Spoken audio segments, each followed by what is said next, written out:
Gulf ರಾಷ್ಟ್ರಗಳಲ್ಲಿ ಕನ್ನಡಿಗರು lock ಹಾಕಿದ್ದಾರೆ. ಸದ್ಯಕ್ಕೆ ಬರ್ತಾರಾ ಹಾಕಿದ ಬರಲ್ವಾ ಅನ್ನುವಂತ ಪ್ರಶ್ನೆ ಮೂಡ್ತಾ ಇದೆ. ಸಂಘರ್ಷಕ್ಕೆ ಬ್ರೇಕ್ ಬೀಳೋವರೆಗೂ ಬರೋದು ಕಷ್ಟ ಅನ್ನುವಂತ ಮಾಹಿತಿ. ಸಂಘರ್ಷಕ್ಕೆ ಬ್ರೇಕ್ ಬೀಳೋವರೆಗೂ ಬರೋದು ಕಷ್ಟ ಸಾಧ್ಯ. ಯುದ್ಧ ನಿಲ್ಲುವವರೆಗೂ ಕನ್ನಡಿಗರನ್ನ ಕರೆಸುವುದು ಕಷ್ಟ. ವಿಮಾನಗಳ ಹಾರಾಟ ಬಂದ್ ಹಿನ್ನೆಲೆ ಸಮಸ್ಯೆ ಆಗ್ತಾ ಇದೆ. ಮೈಸೂರಿನಲ್ಲಿ ಕೇಂದ್ರ ಸಚಿವ ಎಚ್.ಡಿ. ಕುಮಾರಸ್ವಾಮಿ ಹೇಳಿಕೆಯನ್ನ ಕೊಟ್ಟಿರುವಂತದ್ದು. ವಿಮಾನ ಹಾರಾಟ ಆರಂಭವಾದರೆ ಸುರಕ್ಷಿತವಾಗಿ ಬರುತ್ತಾರೆ. ದುಬೈನಲ್ಲಿ ಕೆಲಸ ಮಾಡ್ತಿರುವ ಕನ್ನಡಿಗರು ನೆರವಾಗಿದ್ದಾರೆ. ನನ್ನ ಜೊತೆಯೂ ಬಹಳಷ್ಟು ಜನ ಸಂಪರ್ಕದಲ್ಲಿದ್ದಾರೆ. ಕೇಂದ್ರ ಸರ್ಕಾರ ಎಲ್ಲಾ ಭಾರತೀಯರ ಸುರಕ್ಷತೆಗೆ ಒತ್ತು ಕೊಟ್ಟಿದೆ. ಗಲ್ಫ್ ರಾಷ್ಟ್ರಗಳಲ್ಲಿ ಕನ್ನಡಿಗರು ಲಾಕ್. ಸದ್ಯಕ್ಕೆ ಬರ್ತಾರಾ ಬರಲ್ವಾ ಅನ್ನುವಂತ ಟೆನ್ಷನ್ ಒಂದ್ ಕಡೆ. ಯಾಕಂದ್ರೆ ಸಂಘರ್ಷಕ್ಕೆ ಬ್ರೇಕ್ ಬೀಳೋವರೆಗೂ ಬರೋದು ಕಷ್ಟ ಸಾಧ್ಯ. ಯಾಕಂದ್ರೆ ಈಗಾಗಲೇ ಮಧ್ಯಪ್ರಾಚ್ಯದ ಒಂದು ಯುದ್ಧ ವಿಚಾರಕ್ಕೆ ಸಂಬಂಧಪಟ್ಟಂತೆ ವಿಮಾನಗಳ ಹಾರಾಟ ಸಂಪೂರ್ಣವಾಗಿ ಸ್ಥಗಿತವಾಗಿದೆ, ಬಂದ್ ಆಗಿದೆ. ಸೊ ಹೀಗಾಗಿ ಯುದ್ಧ ನಿಲ್ಲುವವರೆಗೂ ವಿಮಾನಗಳ ಹಾರಾಟ ಆಗೋದಿಲ್ಲ. ಸೊ ಬರೋಕ್ಕೆ ಅಲ್ಲಿ ಚಾನ್ಸಸ್ಗಳು ಸಿಗೋದಿಲ್ಲ. ಹಾಗಾಗಿ ದುಬೈನಲ್ಲಿ ಕೆಲಸ ಮಾಡ್ತಾ ಇರುವಂತ ಕನ್ನಡಿಗರು ಸಹಿತ ನೆರವಾಗಿದ್ದಾರೆ. ನಿನ್ನೆ ಅಷ್ಟೇ ಸಿದ್ದರಾಮಯ್ಯ ಅವರು ಸಹಿತ ಅಲ್ಲಿ ವಿಡಿಯೋ ಕಾಲ್ ಮುಖಾಂತರ ಮಾತನಾಡಿದ್ರು. ಅದಾದ ಮೇಲೆ ಕೃಷ್ಣ ಬೈರೇಗೌಡ ಅವರು ಸಹಿತ ಇದ್ರ ಬಗ್ಗೆ ಇನ್ಫಾರ್ಮೇಶನ್ ಕೊಟ್ಟಿದ್ರು. ಇದೀಗ ನಿನ್ನೆ ಪ್ರಧಾನಿ ನರೇಂದ್ರ ಮೋದಿ ಅವರು ಸಹಿತ ಈ ಕುರಿತಾಗಿ ಸಭೆಯನ್ನ ಮಾಡಿದ್ರು. ನಮ್ಮ ಭಾರತ ದೇಶದಿಂದ ಯಾರ್ಯಾರು ಎಲ್ಲೆಲ್ಲಿ ಸಿಕ್ಕಾಕೊಂಡಿದ್ದಾರೆ, ಈಗ ದುಬೈನಲ್ಲಾಗಿರ್ಬೋದು, ಗಲ್ಫ್ ರಾಷ್ಟ್ರಗಳಲ್ಲಿ ಸಿಕ್ಕಾಕೊಂಡಿರೋರಾಗಿರ್ಬೋದು.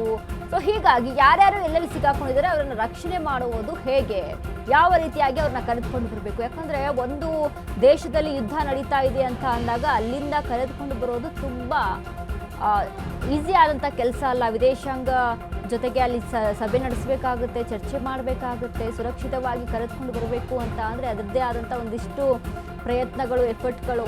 ಸೊ ಹೀಗಿದ್ದಾಗ ಕರೆದುಕೊಂಡು ಬರೋದಕ್ಕೆ ಪ್ರಯತ್ನವನ್ನ ನಡೆಸ್ತಾ ಇದ್ದಾರೆ. ಈಗ ಅವರೀಗ ವಿಮಾನಗಳ ಒಂದು ಹಾರಾಟ ಇಲ್ಲದೆ ಏರ್ಪೋರ್ಟ್ಗಳಲ್ಲೇ ಲಕ್ಷಾಂತರ ಜನ ಇವತ್ತಿದ್ದಾರೆ. ಅಲ್ಲಿ ದುಬೈನಲ್ಲಿ ಇನ್ನೂ ಹಲವಾರು ಕಡೆ ಕೆಲಸಕ್ಕೆ ಹೋಗ್ತಕ್ಕಂಥವ್ರು ಸ್ವಲ್ಪ ಭಯಭೀತರಾಗಿರ್ತಕ್ಕಂಥದ್ದು ಇದೆಲ್ಲ ಏನಿದೆ, ಇದನ್ನು ರಾಜ್ಯ ಸರ್ಕಾರದಲ್ಲೂ ಮುಖ್ಯಮಂತ್ರಿಗಳು ನೆನೆ ಬಹುಶಃ ಮಾತನಾಡ್ತಿದ್ದು ನೋಡ್ತಾ ಇದ್ದೆ. ಕೇಂದ್ರ ಸರ್ಕಾರದ ಎಕ್ಸ್ಟರ್ನಲ್ ಅಫೇರ್ಸ್ ಮಿನಿಸ್ಟರ್ ಜೊತೆ ನಾವು ಟಚ್ಚಲ್ಲಿದ್ದೇವೆ ಅಂತೇಳಿ. ಬಹುಶಃ ಯುದ್ಧ ನಿಲ್ತಕ್ಕಂಥ ಒಂದು ವಾತಾವರಣ ಬಂದು ನಮ್ಮ ವಿಮಾನಗಳ ಹಾರಾಟಗಳು ಶುರುವಾದರೆ ಬಹುಶಃ ಎಲ್ಲರನ್ನು ತರ್ತಕ್ಕಂಥದ್ದಕ್ಕೆ ಸಮಸ್ಯೆ ಏನಿಲ್ಲ.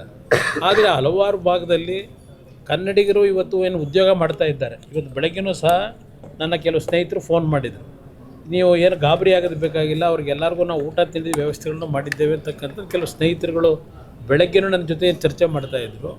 ದುಬೈನಲ್ಲಿ ಹೆಚ್ಚಿನ ಕನ್ನಡಿಗರು ಕೆಲಸದಲ್ಲಿದ್ದಾರೆ. ಅದರಿಂದ ಸ್ವಲ್ಪ ಮಟ್ಟಿಗೆ ಒಂದು ಅವರೆಲ್ಲರೂ ಈ ಸಂದರ್ಭದಲ್ಲಿ ಅವರಿಗೆ ಧೈರ್ಯ ತುಂಬಿ ಅವರ ಒಂದು ಊಟ ತಿಂಡಿ ವ್ಯವಸ್ಥೆ ಮಾಡಿದ್ದೇವೆ ಅಂತಕ್ಕಂಥದ್ದು ಏನು ಹೇಳ್ತಾ ಇದ್ದಾರೆ. ಇದು ಎಲ್ಲದಕ್ಕೂ ಈಗಿನ ಪರಿಸ್ಥಿತಿನಲ್ಲಿ ಯುದ್ಧ ನಿಲ್ತಕ್ಕಂಥ ಒಂದು ಘೋಷಣೆ ಆದರೆ ಆಗ ಇವರೆಲ್ಲ ತಕ್ಷಣ ಬರಲಿಕ್ಕೆ ಅವಕಾಶ ಇದೆ. ಅದರಿಂದ ಅಲ್ಲಿವರೆಗೂ ಕೇಂದ್ರ ಸರ್ಕಾರವು ಕಾಯ್ತಾ ಇದೆ. ವಿಮಾನದ ಭೋಜಗೌಡರನ್ನು ನಿರಂತರ ಸಂಪರ್ಕದಲ್ಲಿದ್ದಾರೆ, ಬಹಳ ಕ್ಷೇಮವಾಗಿದ್ದಾರೆ. ಅವರೇ ಬಹುಶಃ ನಿಮಗೆಲ್ಲ ಹೇಳಿದ್ದಾರೆ.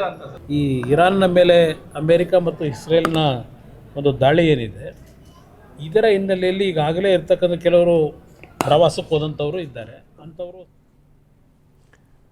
ಈಗಾಗಲೇ ಗಲ್ಫ್ ರಾಷ್ಟ್ರಗಳಲ್ಲಿ ಕನ್ನಡಿಗರು ಸಿಕ್ಕಾಕೊಂಡಿದ್ದಾರೆ. ಅವರನ್ನು ರಕ್ಷಣೆ ಹೇಗೆ ಮಾಡೋದು, ಹೇಗೆ ಸುರಕ್ಷಿತವಾಗಿ ನಮ್ಮ ರಾಜ್ಯಕ್ಕೆ ಕರೆದುಕೊಂಡು ಬರೋದು, ನಮ್ಮ ದೇಶಕ್ಕೆ ಅವ್ರನ್ನ ಮರಳಿ ಕರೆದುಕೊಂಡು ಬರೋದು ಅನ್ನುವಂಥ ವಿಚಾರಕ್ಕೆ ಸಂಬಂಧಪಟ್ಟಂತೆ ನಿನ್ನೆ ಅಮಿತ್ ಶಾ ಜೊತೆ ಪ್ರಧಾನಿ ನರೇಂದ್ರ ಮೋದಿ ಅವರು ಎಲ್ಲರೂ ಸೇರಿಕೊಂಡು ಸಭೆಯನ್ನ ಮಾಡಿದ್ರು, ಚರ್ಚೆಯನ್ನ ಮಾಡಿದ್ರು. ಯಾಕಂದ್ರೆ ಈಗ ಒಂದು ಕಡೆ ಒಂದು ದೇಶದಲ್ಲಿ ಯುದ್ಧ ನಡೀತಾ ಇದೆ, ಅಲ್ಲಿಂದ ಸುರಕ್ಷಿತವಾಗಿ ನಮ್ಮವ್ರನ್ನ ಕರೆದುಕೊಂಡು ನಮ್ಮ ಭಾರತ ದೇಶದವರು ಯಾರ್ಯಾರು ಎಲ್ಲೆಲ್ಲಿ ಸಿಕ್ಕಾಕೊಂಡಿದ್ದಾರೆ, ಯಾರ್ಯಾರು ಎಲ್ಲೆಲ್ಲಿದ್ದಾರೆ, ಕರ್ನಾಟಕ ಒಂದೇ ಅಲ್ಲ ಬೇರೆ ಬೇರೆ ರಾಜ್ಯಗಳಿಂದನೂ ಸಹಿತ ಯಾರ್ಯಾರು ಎಲ್ಲೆಲ್ಲಿ ಇದ್ದಾರೆ ಅನ್ನುವಂಥ ವಿಚಾರಕ್ಕೆ ಸಂಬಂಧಪಟ್ಟಂತೆ ಒಂದು ಸಭೆಯನ್ನು ನಡೆಸಿದ್ರು.